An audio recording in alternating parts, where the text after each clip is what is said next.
chicken, something that is a staple in so many people's diets, is actually really inflammatory to their system? Surprisingly, yes. This takes us back to what our food eats, we eat. Sort of death by 1,000 cuts. These are things that happen quietly in our bodies in terms of developing inflammation.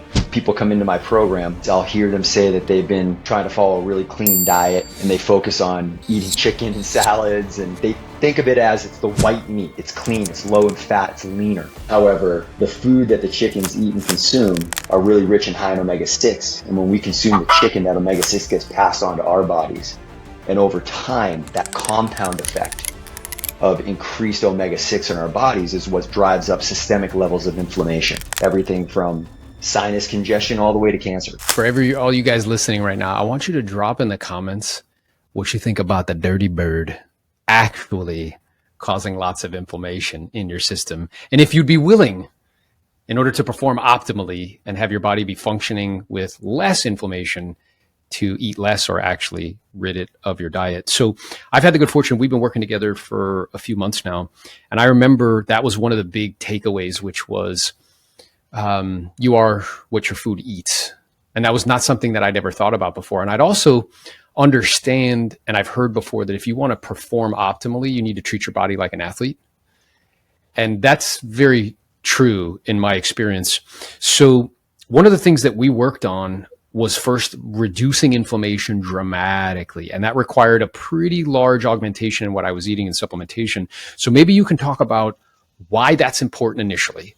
And also we can get into this idea of toxins, because I had a very interesting experience, which I'm open to sharing as well. Well, I think when we talk about, you're using athletes as an example, athletes are just incredible human specimens, right? But they spend a lot of time and they dedicate a lot of time and effort towards creating a really healthy, fit, able body to perform in whatever sport it is that they're engaging in. But they also have to have great recovery. They've got to have the great ability for endurance. And so in order to have all of those elements of building strength, building great cardiovascular health and conditioning, you've got to have a healthy gut microbiome.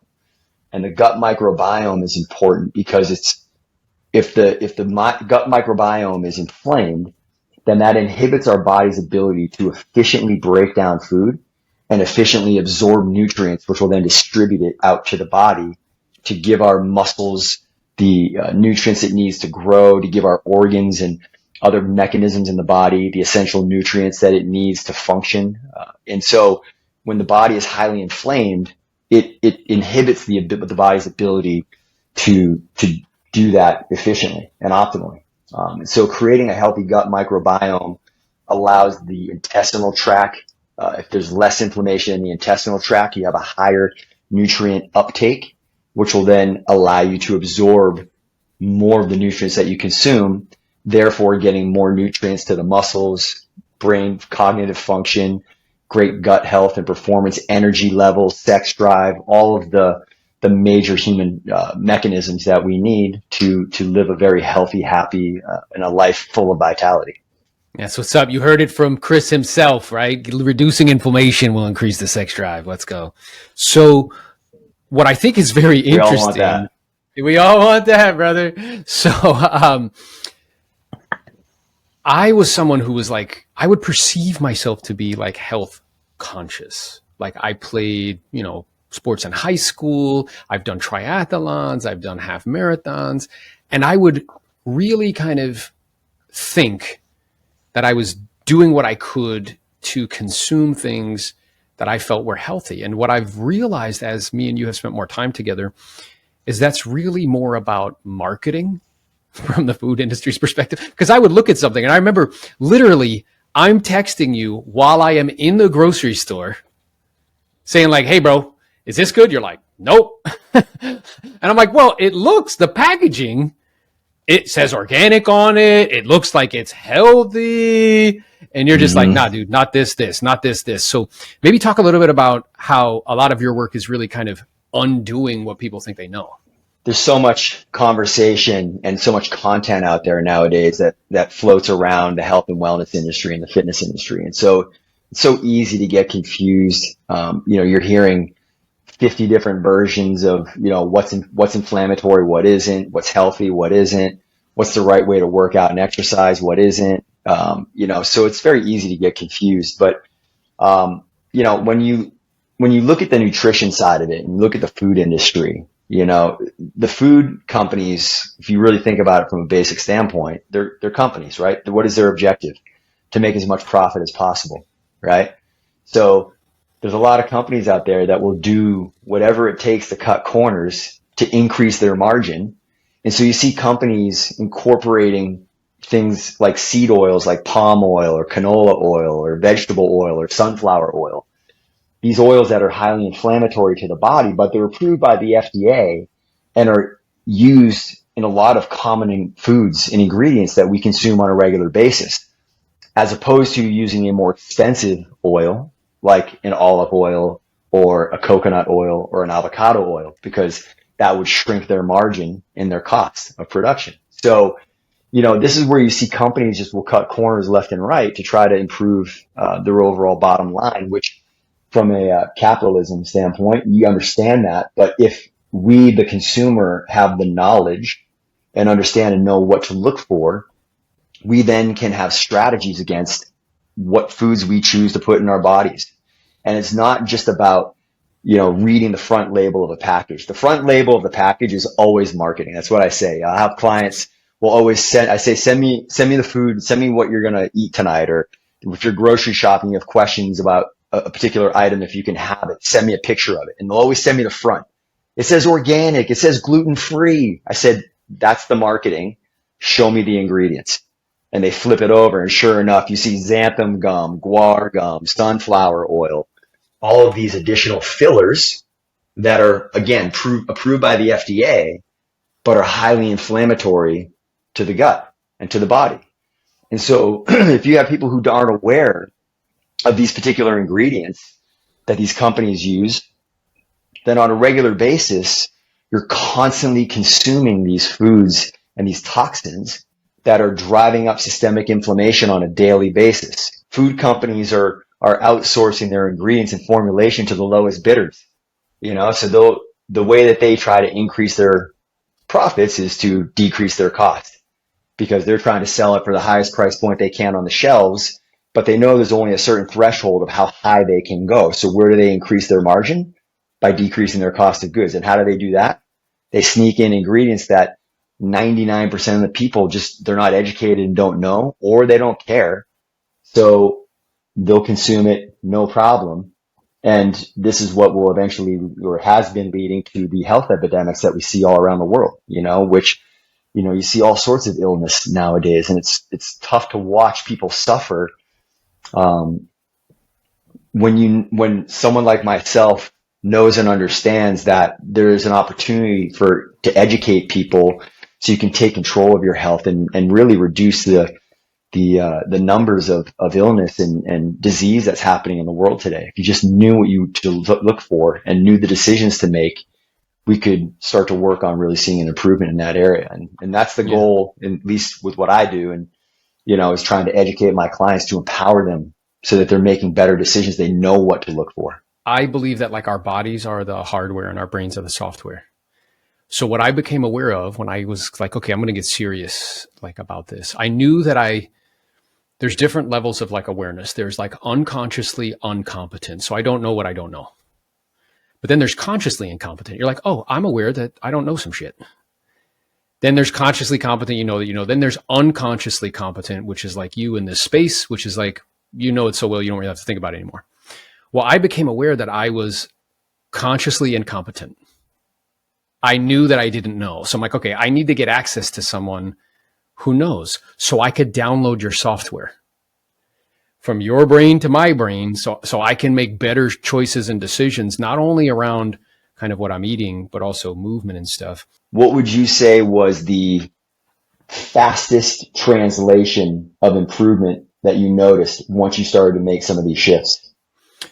Yeah, it was interesting because it's going back to that toxin piece. Is I remember texting you because part of it is celery juice in the morning, which is anti-inflammatory, changing my diet. Mm-hmm. And it was a pretty marked change, right? Because I was eating, more starches and like, flour and like things of that nature. And I remember texting you and saying like, "Hey, bro, I'm noticing something." You're like, "Well, what are you noticing?" And I was like, "Look, dude, I'm not somebody who like from the time I was young, like I've never really had to wear deodorant because I just don't produce like like an odor of some sort." And I was in the kitchen and I thought it was my wife. I was like, "Babe, like you're humming, bro. Like you need to go do something about that." But then I realized I was like, "Oh shit, that's me." So I texted you and I was like, "Hey man, is there anything we're doing or any supplements we're taking that would cause this to happen?" And you were like, "Nah, bro. What's happening is that's toxins leaving your body." Your And that body's that purging. like really like blew my brains out because I was like, "Wow, that's so interesting. All of this kind of, pent up inflammation that was there, or toxins that were in my systems or soft tissue, because part of your work is like lots of soft tissue work. And Hmm. as we started to integrate that, I saw a direct result with what was happening with my body. Yeah. So I'm wondering, like, if you can talk a little bit about, because I know the first phase of your program is like, okay, we need to really like detoxify and make your system less inflamed. And that first 3 months you've described it to me, it's like it's intense. I've had people ask me about you and stuff because I'm sharing with people stuff that works and is good, and I'm like, listen, bro, it's awesome. You need to be clear on something. You need to be prepared because it will be like you'll get out of it what you put into it. But that first, I guess maybe talk a little bit about why that's so important. That initial kind of 90-day phase of detoxification. The reality is that whether it's been intentional or conscious or not, most of us have not been providing a really great environment for our bodies to be healthy and heal, right? Keeping our bodies in a state, in like homeostasis. And that's just by proxy of modern day living, right? We're surrounded by tons of toxins and everybody consumes alcohol and we find different reasons to drink and celebrate and sometimes just blow it out. And sometimes people use it to medicate, whatever it is, right? Same, but with foods, there's just not enough awareness and knowledge. So most people spend a lifetime just kind of doing whatever. Um, and so in order to really give yourself an opportunity to see how you taking control can actually shift and change the way you look, feel, and function, you have to be very aggressive with the approach, right? I mean, the analogy would be is that you can't say you're quitting smoking and still smoke one cigarette a day. Like you're not quitting smoking then. You know what I mean? Like that's not what you're doing. You can't get the lungs healthy when you're still putting smoke into your lungs if you're trying to reverse that process, right? So same thing with nutrition. I think the hardest part about nutrition is that it's something that we consume every single day. And, when it comes to certain things in life, like I like to use alcohol as the example, like it's easier for people to say, I don't need alcohol, but I do need food, right? So I can abstain from alcohol and say, hey, I'm done drinking. And it's easier when you just create an abstinence around it, right? I'm done. But when it comes to food, it requires people to be negotiators, meaning you're sitting at the table with the family, you're out to dinner, and you're on your meal plan, but somebody in the party decides to order a bowl of sweet potato fries. The negotiation now begins in your Yeah. head. I've been so good on my program. It's been 3 weeks. I haven't had a cheat meal. Let me just have one. And then one turns into like three or four. Everybody around the table's jumping in. Come on, man, you can have it. So to now sit with yourself in that negotiation, a lot of people aren't great negotiators with themselves. And so it's easy to give in. And so the more you can prove to yourself that you have the ability to override momentary gratification, you now start to build the confidence that nothing has power or control over you when it comes to food. And then what happens as a result of that, 2 weeks, 3 weeks, 6 weeks, 8 weeks, every day you're waking up looking and feeling and functioning better and better and better, and this positive feedback loop and flywheel effect just starts to compound day after day. Now you've got the evidence of, oh my God, look at what happens when I make these choices. Mm-hmm. And from there on, it becomes obvious. I no longer have to, hound you or like check in hard on you, because you have the evidence yourself. And not only that, it's extremely empowering because you made the choices. I gave you the roadmap. I lit the path, but you walked down the path. At the end of the day, my programs are only as good as the clients I work with. And so, like you said, it's an extreme commitment. And if you don't make that commitment, then you're breaking your word to yourself. You're breaking your integrity. You start to confirm that, hey, I don't have the ability to say no to things, and I don't have, as opposed to when you do show restraint and you do start to see the benefits, the confirmation is on the other side of it. Oh my God, I do have control over anything. And wow, look at when I make these choices, this is how I look and feel. It's extremely rewarding for people. It feels good. It makes you stand taller. Like that alone improves posture just because people feel proud. So it's attached to, even though there's like a physiological benefit to, staying on course hard for 90 days, there's a psychological benefit even more so that's attached to that, because it's attached to one of the main pillars, which is integrity, self-worth, self-esteem, standing in your word, right? So you start to get that going. Before you know it, it's like plate of sweet potato fries hits the table. You're saying no. And instead of everybody giving you a hard time about it, everybody else is kind of observing your conviction and being not even flinching at the fries, going, I'm over here like I'm already 5 handfuls in. Aaron hasn't even moved or even looked at it. He's not even interested. By the way, Aaron looks great. His energy is awesome. Like he just seems like he's in such a great place in his life. These are the conversations that go on in people's heads around you. It's like, wonder if I should try what he's doing, And so it just starts to become contagious and it starts to extrapolate out. But there's the physiological and the psychological components, why it's so important to lock in hard on those first 90 days in the program. Yeah. And I can attest to that. So what I want the editing team to do is I want you to go ahead and put up my before and after pictures. Those are only 2 months in. And you can see I had a little panza is what they call, like the little dad bod, little belly and stuff. You saw that disappear in a short period of time. You see musculature change.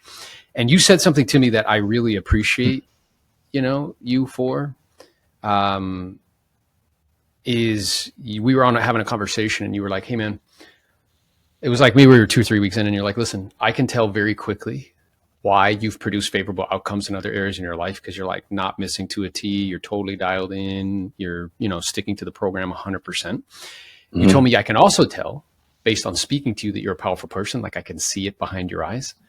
And you said, until now, your body hasn't matched.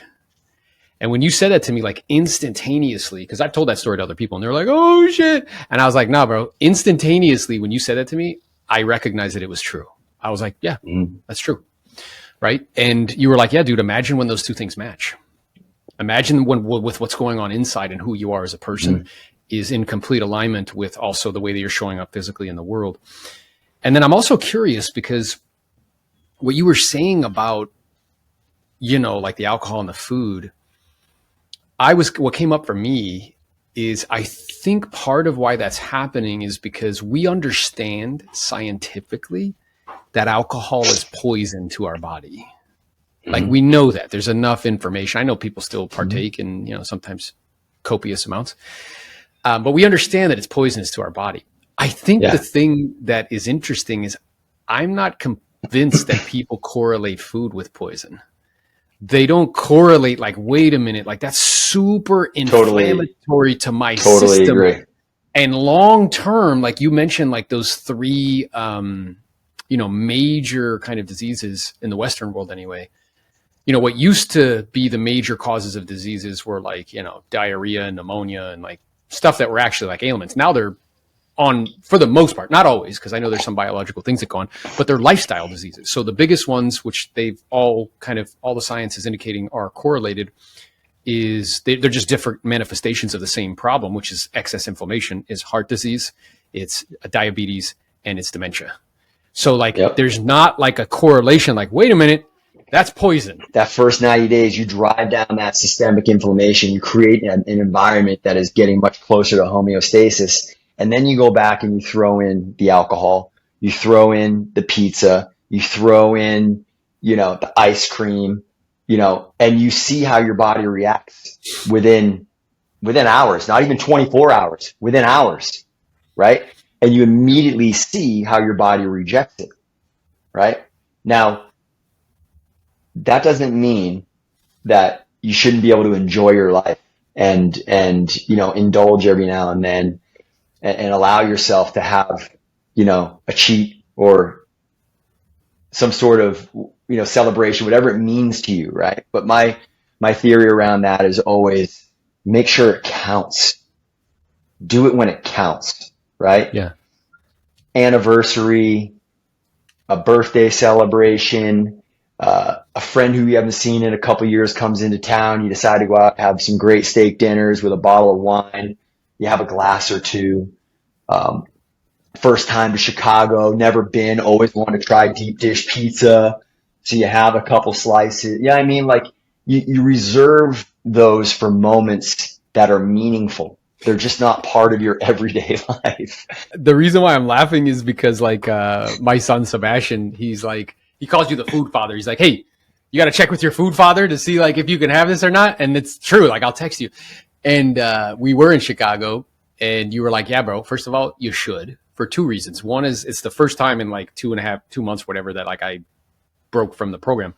And you're like, yeah, you should, for two reasons. One is I want you to see what it feels like in your body. Two, it's an experience, like, okay, you're there, like have a good time.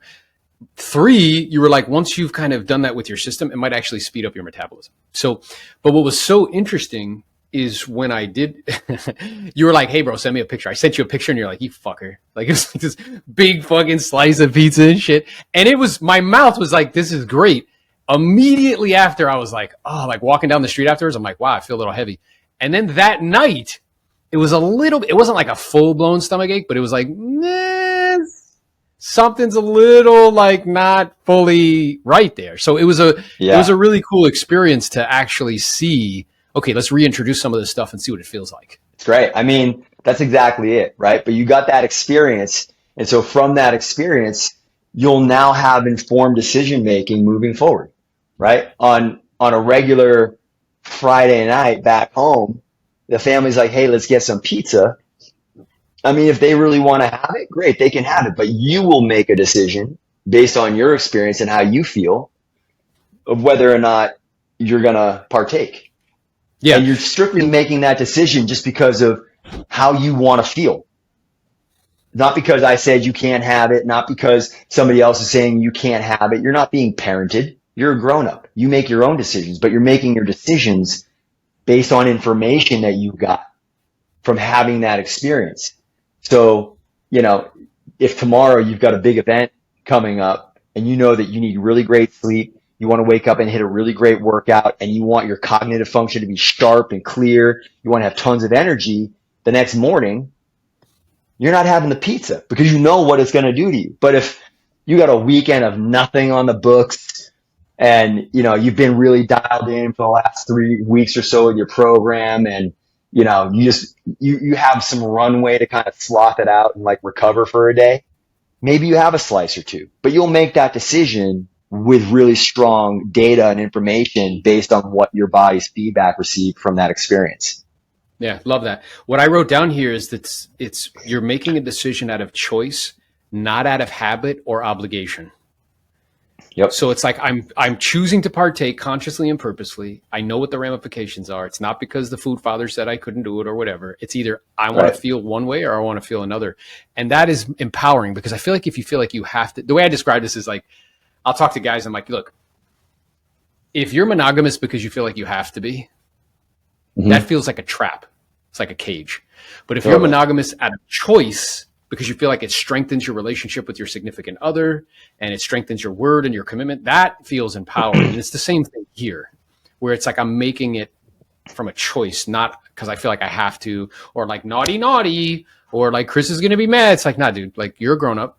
You'll make the decision based on how it's going to make you feel. If you want to do it, do it. If not, that's okay too. You know why that's important? And again, every client is different, so I have to have different levels of conversations with clients. I don't think you and I necessarily needed to have this conversation, but to your point of what you're saying, when people feel like they're being parented, oftentimes that triggers their inner child. And when they were being told to do something, when they were being disciplined, most kids want to rebel against the machine. They want to push back. Don't tell me what to do. So you see people act out. I'm having the pizza anyway. I don't care. Tell me what to do. Right? So I don't ever like discipline people. If someone tells me, oh man, I ended up drinking last night, I ended up coming home and ordering a pizza, I'm like, great, how do you feel? That's it. Like, cause that's just going to give us the information. That tells you everything you need to know. You're already beating yourself up. You don't need me to beat on you too. Right? That's not the objective. The objective is what was the learning lesson from it and what changes you're going to make moving forward. That's it.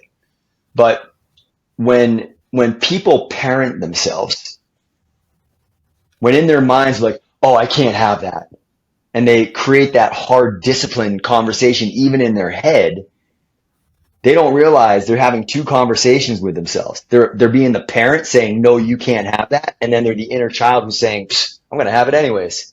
Yeah. As opposed to just being one person, one individual who's smart, sound, able, empowered, saying, nah, man, this is my goal right now that I'm focused on. I know this isn't a good choice for me right now. It's not saying that I can't have it. Nobody's saying I can't. I'm just choosing not to have it because it's not in alignment with where I'm at right now and what I've got on the table right now for my objectives and goals. So I'm just going to make a good choice. And when people go against that, that's their lack of integrity, their lack of self-esteem, their lack of self-worth. That's when it starts to assault them on a negative feedback loop and they feel like shit the next day. They beat themselves up and it just starts to spiral down into more bad decisions. I agree. And what I wrote down here is the only punishment for not practicing is not practicing. Yeah. Right. And the other thing I wrote down is that I think there's a very strong, think about it like an undertow, like a really strong current, which is as humans, you know, we kind of evolved in groups and to be part of groups. So we have a very strong need to be a part of the herd. Mm-hmm. And to go, the current is really strong. It's strong from a financial perspective. It's very strong also from a diet, movement, kind of physical perspective. Mm-hmm. And you kind of alluded to that where like you're out and everybody's like, oh, come on, bro. Like, and it takes a certain level of kind of self-containment to say no and not give two shits if it bothers other people or if it makes them uncomfortable. Mm-hmm. Right? Where you're just like, nah, dude, like I'm good. Like, oh, what? You can't have like French fries? Like, no, I can. I'm just don't want to. Like, that's cool. And I think what happens over time is that we train people on how to interact with us. And if enough times happens, they'll just stop asking. So like when I go out and do events, like the guys don't ask me to go out drinking or go to strip clubs because like I don't do that. They know that. So they know that if they don't even bring it up. If they're like, hey, you want to work out? Or you want to go like talk about money and business? Like, yeah, I'm right there. I'm in. Let's go. Yeah, all day. But that other stuff, it's like, nah, bro. Yeah. Like we don't even partake in that. So I think that that's part of it as well. So tell me this. Piggybacking on that real quick, which I love that you brought that up, is one of the ways, a workaround that I help people get more comfortable with having more confidence to say no, is to remind them that when you're saying no, don't think about the no. Think about what you're saying yes to.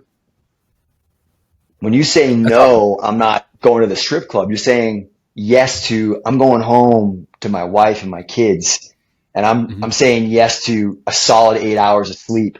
And I'm saying yes to waking up in the morning, to having a great workout tomorrow and crushing my day. And so I think people when you talk about getting pulled by that undertow, it's because there's a negative connotation associated with the word no. And people feel like when they say no, it's a negative thing. When in reality, if you have a strong sense of self-awareness and a strong self-confidence, just like you said, when I say no, it's like I'm good. I'm not rejecting you as my friends. I'm not judging you as whatever you're doing. I'm just saying that isn't for me. That's not what I'm interested in. I'm saying yes to, I need to go home and get a good night's sleep. I want to kiss my wife goodnight. I got a great family at home. Like, this stuff doesn't really move the needle in the buckets that are important to me in my life. So that's not time well spent for me. So, when you say no, remind yourself, when you're saying the no, what are you saying yes to?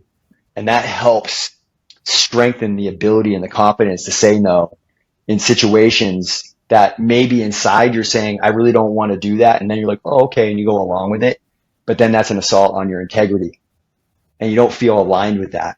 And it, again, negative feedback loops that compound over time when you keep breaking your word to your true self and who you are and what you want. Yeah, that's spot on. I love that, which is that everything that you say yes to is something else you're saying no to. You can also invert it, which is like, if I say no to you, I'm really saying yes to that version of myself that feels better. Yes to that version of myself that has less information. Yes to that version of myself that, is stronger. Yes to that version of myself that has more stability. Yes to that version of myself that's more flexible, like all of that, right? Yep. And that feels much more empowering. So that's an awesome kind of mental trick that you can use to help overcome the pull. Because I'll be at, just to stay on that for a second, like, I have children 12 and 9, and, you go to these barbecues and everybody's getting hammered and everybody's eating sloppy shit.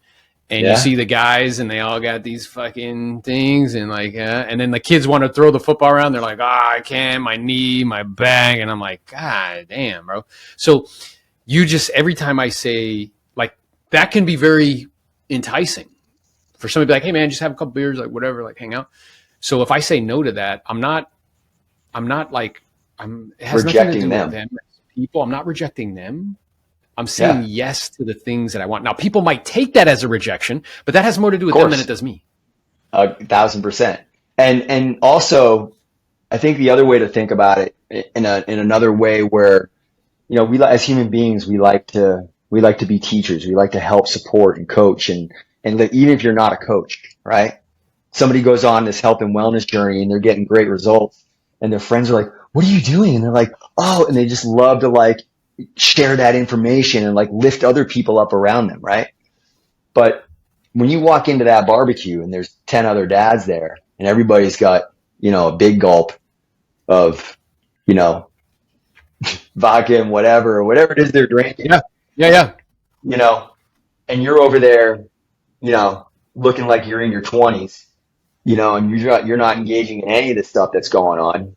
There's no question that there's eyes on you, that you're quietly inspiring them in ways that you don't even know. Mm-hmm. And that they're not talking amongst each other. There's just this conversation in their head. There was a saying that I learned from Oprah years ago, like probably 20 years ago. I heard it on her show, and it was really profound. It always stuck with me. And she said that it's really important to be aware of the energy that you bring into the room. So, for example, if she had a really bad day and she just could not get out of this funk and she had an event to go to or party, she'd cancel, because she knows that she doesn't have the strength to overcome that energy, and she doesn't want to walk into that room and give that energy to anybody else. She wants to bring the best of herself. And sometimes people unintentionally go into a group or go into an event or surround themselves, and they bring this energy that they're not even aware of themselves, not paying attention, and they're not realizing how they could be negatively impacting people around them. So being aware of the energy you bring into the room is so important. But when you come in at the level that you're at right now, and you're coming in just a pure mind, body, and soul, just happy to be there. Your kids are there spending time with other kids, and you're, catching up with some of the parents who you like and enjoy some of their conversation, probably have some things in common with. You're just there to enjoy the day with everybody. But you're not there to try to inspire and like judge people and like motivate everybody and tell them what they're doing wrong and how you're doing it better. You're just being you, and you just being you, whether you know it or not, is inspiring people around you. There's eyes on you. You have a certain energy that comes off of you when you're living purely in alignment. It's just impossible. That sense you have about people, you know, you walk into a bar and you could be like, dude, there's something about that guy over there. I'm not even going to make eyes with that guy because he looks like he's trying to fight, right? Like he looks Yeah. like he's here to fight tonight. So I'm not even going to Yeah. like go near that.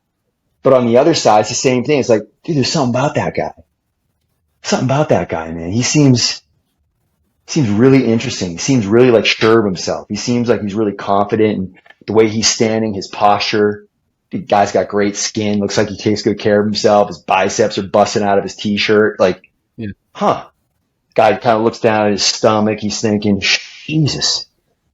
And maybe that guy goes off and starts a 1 month journey, and the next event you go to, you show up and he's like, hey, dude, I just want to let you know I saw you at the event, the get together last month, and just motivated me, man. I heard you talking about some things and I just saw you and I was like, you know, I was looking at myself and I got to do something about myself. And I just got on this journey. So I just want to say thank you for inspiring me.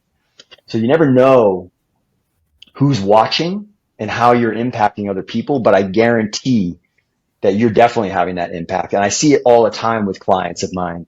They tell me stories all the time that it happens. They get emails from another real estate agent that's in one of their mastermind or accountability groups.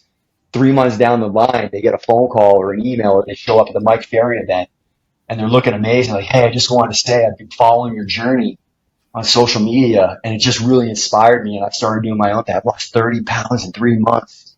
You had no clue. You're just over here living your life, doing your thing. You don't know that you're touching people all around the world in other ways. So when you take that position too, when you think about what your potential is to influence the world and people around you, it sort of gives you this excitement and responsibility, new purpose for pushing through and standing in alignment and integrity with your own journey. I wrote down a few things as you were speaking. One is people they have more influence than they realize.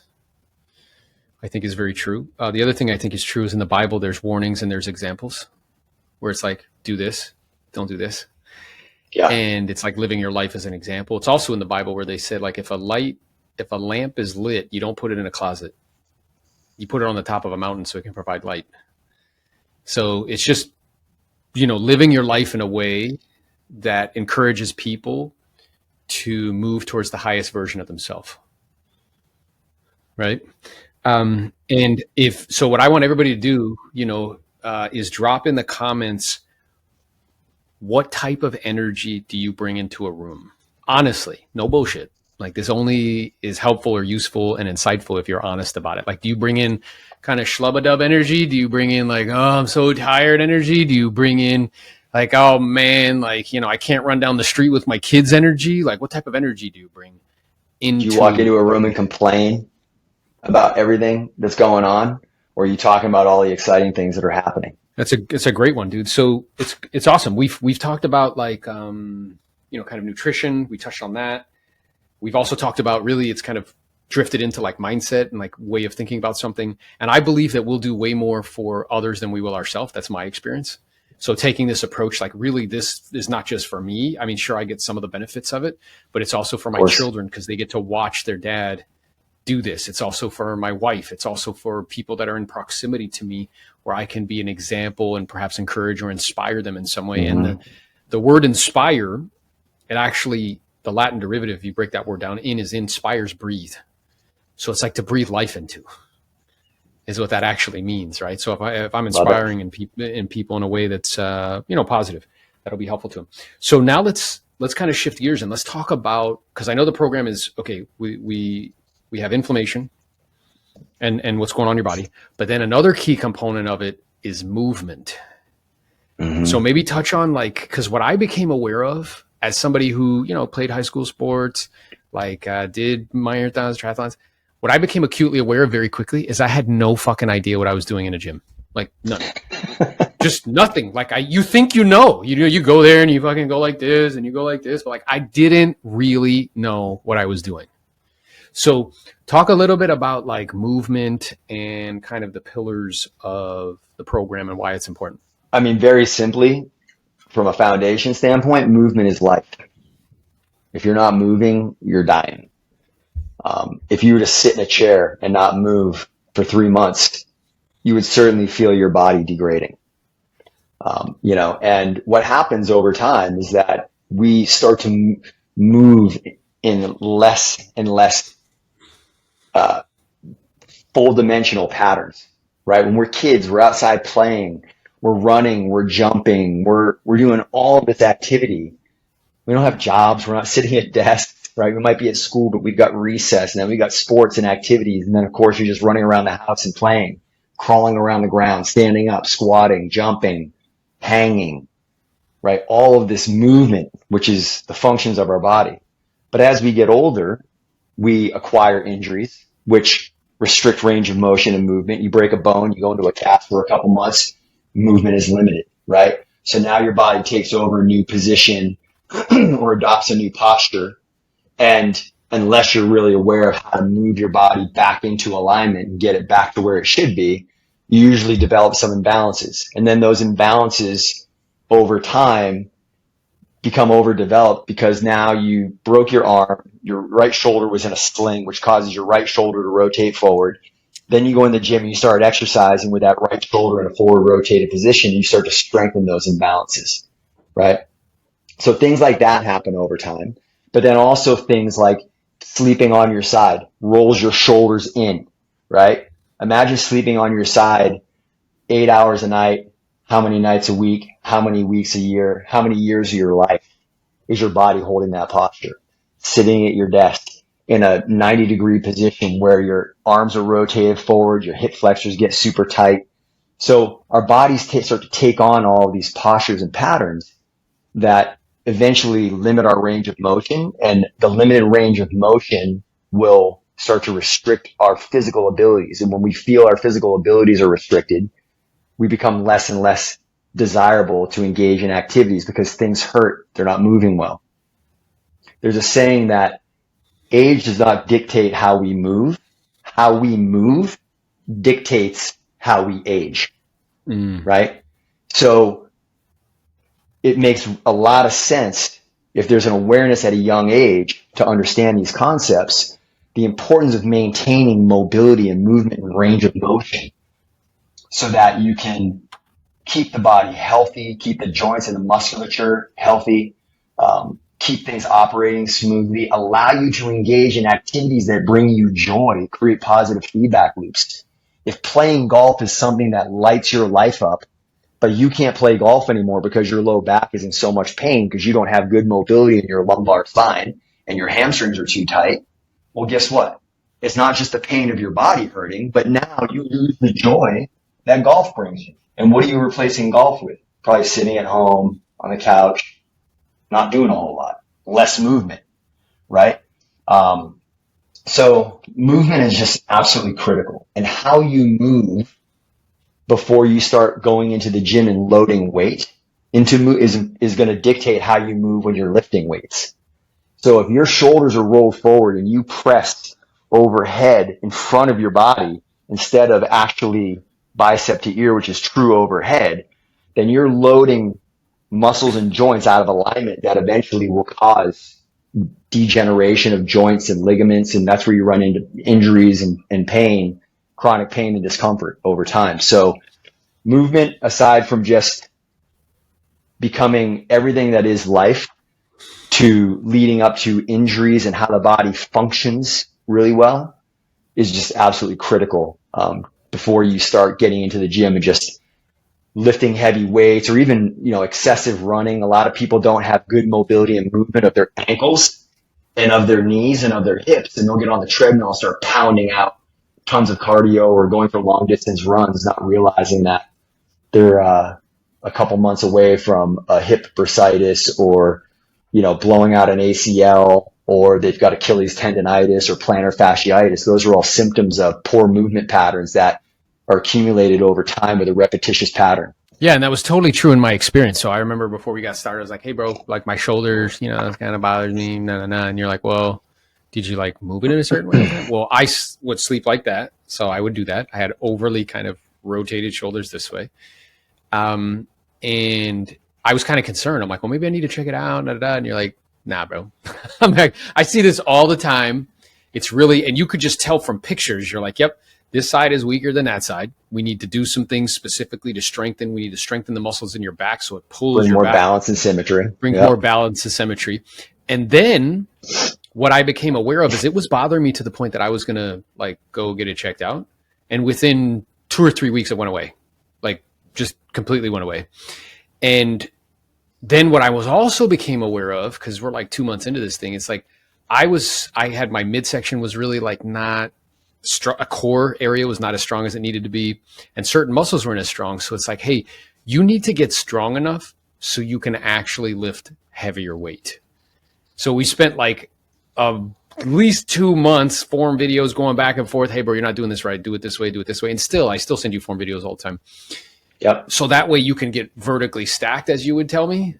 So that way you can actually be prepared. And it's so interesting because now when I go to the gym, I was telling you, I'm like, dude, it must be crazy for you to go to the gym because I don't even like, I'm just learning what I'm doing. But now I look around and I'm like, bro, what the hell are you doing? Like that is ridiculous. Like the movements that people do or how they're doing exactly what you said, shoulders like this and trying to press and like all this other stuff. And it just causes pain and discomfort. Yeah. No, I mean, it's a fascinating process when you start to understand the engineering and the mechanics, the biomechanics of the body, right? It's taken me years in this industry to really understand the nuances of the body and how the body moves and the different ways that muscles attach into certain joints and where muscles are more efficient and optimal at loading weight, where they have the most leverage. And and as much as I know, there's still more for me to learn. I continue my education constantly. There's so many amazing, physiotherapists and biochemists out there that understand, the body, in ways that we couldn't even comprehend. And so, once you understand the power the body actually has when it's set up properly, again, it's one of those empowering moments that you feel like you start to feel the strength come on in a way where you're like, I can't believe I lifted that much weight. Part of it is, you're building strength, but also the other part is that you're actually using the body properly and you're moving you're in the movement properly. Trying to push something overhead out in front of you, you have no leverage because you're not stacking the joints. You're not stacking the shoulder, the elbow, and the wrist, which is all the muscles are connected in between those joints. So if your shoulder is out in front of you, there's a compromising component in the front of that shoulder. You have no leverage and stability. It's going to be extremely weak, right? So, so just understanding the biomechanics and understanding the body in that way from a movement pattern perspective is so critical to building strength, keeping you safe, and also just feeling connected to your body and feeling that power of what is possible, what you're capable of with this machine. I mean, the human body is amazing. Yeah, it's what you told me. You were like, hey, bro, when we're, as time progresses, you're going to be absolutely blown away about like with what your body's capable of. You're going to be like, damn, dude, I didn't even know like that was even possible. Not only that I could feel like that, but perhaps also aesthetically look like that. And then what came up for me too is like little nuanced things that I would never think about. Now, what's interesting is like I do this just in a different space. So I'll hop on Clubhouse or with coaching clients and they're reciting like what to say and how to say it. And I'll stop them as they're going like, nope, stop right there. Back up, do it this way. And what's awesome is you do that for me in this space. So I'll send you a video and little nuanced things like where my thumb is. My thumb will be gripped over and you'll be like, hey, bro, don't do that. Put it here. Because then you can actually, it's a better kind of range of motion and you're actually targeting like a specific area. So it's cool because I do that in a different space for people and you do that here for me, which is awesome. So, right. Which goes back to why when I made that comment to you in the very beginning of the program saying the body's not aligning with what I know you're capable of because you have such a strong awareness to nuances. And if you understood the nuances of all these little components from nutrition to training, how that's going to translate physically in your body. Agreed, 100%. And I see and feel that. So then the other thing I wanted to touch on too is the component that was super interesting to me that I know was always important, but I never did it, which is soft tissue work is actually like a really big piece of what your program is. So talk a little bit about why that's so important and perhaps why a lot of people know it's important, but they don't do it. First of all, the reason why a lot of people don't do it is because it can be extremely painful in the beginning. When you're laying on a foam roller, if you've ever foam rolled before, you know that it's not very comfortable, but that discomfort comes from identifying tension in specific areas of the body. So if you're rolling a section of your body and it's really sore, then you're getting feedback that's telling you that that area is really tight. And what's tight isn't necessarily the muscle. What's tight is the fascia, which is the capsule that encases the muscle. So think about like a sausage. A sausage has like that gelatin sleeve that goes over it, right? Our entire body is wrapped in fascia. And when fascia gets really tight and constricted, it crimps down on the muscle. And so it creates this limited range of motion.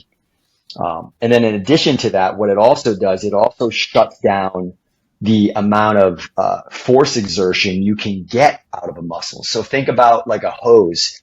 If you turned on the water from a hose and you were to squeeze the hose, very little water would come out. But if you slowly start to release the tension on that hose, it's open wide and all the water comes flowing out, right? So when your fascia is really tight and restricted on your bicep and you're trying to do a curl, you're going to have much less strength because the fascia is restricting the amount of muscle fibers that can activate. So foam rolling the bicep before you do a bicep curl is going to open up and release that fascia, release the tension off the bicep so that you have access to all the muscle fibers that you have within your arm to get the maximum amount of strength and output of that muscle. And the same thing goes for legs, chest, back, any muscle group that you're working on, right? So having that balance of releasing that fascial tension so that you have the most amount of muscle fiber activation potential is important. And also so it gives you better range of motion in your movements. If your arm, bicep, can't straighten out because there's too much tension, then you don't get that full range of motion to be able to activate all those muscle fibers. So you have a shortened bicep curl where you're only building and developing the middle part of the bicep and up, not the lower part of the bicep where it attaches down at the forearm, which is where a lot of times you want to see that arm developed down here versus most guys who have half a bicep. It's from here up. So foam rolling that bicep to give full length so you can get full stretch at the bottom and then full contraction at the top. That's what foam rolling can do for any muscle group in the body. It helps it increase range of motion by releasing tension, and also by releasing tension gives you more muscle fiber activation potential. I love it, bro. Hey, I thought you were going to give him a show and take your shirt off there for a second. I was like, dang, dude, we're fucking getting into it, man. You got to pay me more money than that. I remember I was sending pictures and you were like, I was doing it wrong. And you sent me a picture of you. I'm like, man, you didn't have to do that shit. Like, what are you doing, bro? You could have just told me. Hey, man, I got to let you know the trainer trains. I'm not some guy hiding behind the computer that's, 300 pounds trying to tell you what to do as if you don't know. I know. It was good though, bro. I felt the flex. It was solid. If people want to find you, I know they can go to pmblife.com. Is that correct? Yep. And they can find you there. So if I very much so appreciate you, brother. I appreciate everything you're doing. And if you're out there, he's awesome. He's the man. Check him out. If you like this episode, be sure to watch the next. People can only behave in accordance with the way that they see themselves. Why is it that we know something's good for us, like nutrition, yet we don't do it? My intention in pointing that out to you, it's not to be a jerk.